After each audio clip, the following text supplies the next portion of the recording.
বিশ্ববাজারে জ্বালানি তেলের দাম বৃদ্ধি ও সরবরাহ সংকটের নড়বড়ে হয়ে উঠেছে অনেক দেশের অর্থনীতি। সাধারণ মানুষের উপর চাপ কমাতে বিভিন্ন দেশ নিচ্ছে ভিন্ন ভিন্ন পদক্ষেপ। বাংলাদেশ সরকার জ্বালানির দাম স্থিতিশীল রাখতে প্রতিদিন প্রায় 167 কোটি টাকা ভর্তুকি দিচ্ছে। আফ্রিকার কেনিয়ায় জ্বালানির সংকটে বাণিজ্য ক্ষতিগ্রস্ত হওয়ায় দ্রুত পচনশীল পণ্য রপ্তানিতে বিশেষ অগ্রাধিকার দেওয়া হচ্ছে। প্রতিবেশী ইথিওপিয়ায় জ্বালানি সাশ্রয়ে জরুরি সেবাকে গুরুত্ব দেওয়ার আহ্বান জানিয়েছে প্রধানমন্ত্রী।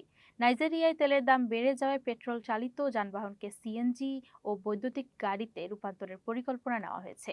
অন্যদিকে ভিয়েতনাম জ্বালানির ওপর থেকে পরিবেশ কর সাময়িকভাবে প্রত্যাহার করেছে এবং বিকল্প জ্বালানি আমদানির উদ্যোগ নিয়েছে। মিয়ানমারের জ্বালানি সংকট তীব্র হওয়ায় চালু হয়েছে কঠোর রেশনিং ব্যবস্থা।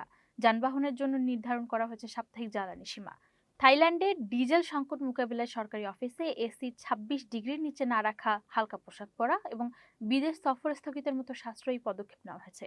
বিশ্বজুড়ে জ্বালানি সংকট মোকাবিলায় দেশগুলো এখন ভর্তুকি, কর ছাড় এবং বিকল্প জ্বালানির মতো নানা কৌশল গ্রহণ করছে। পরিস্থিতি কত দ্রুত স্বাভাবিক হয় সেদিকেই নজর সবার এখন।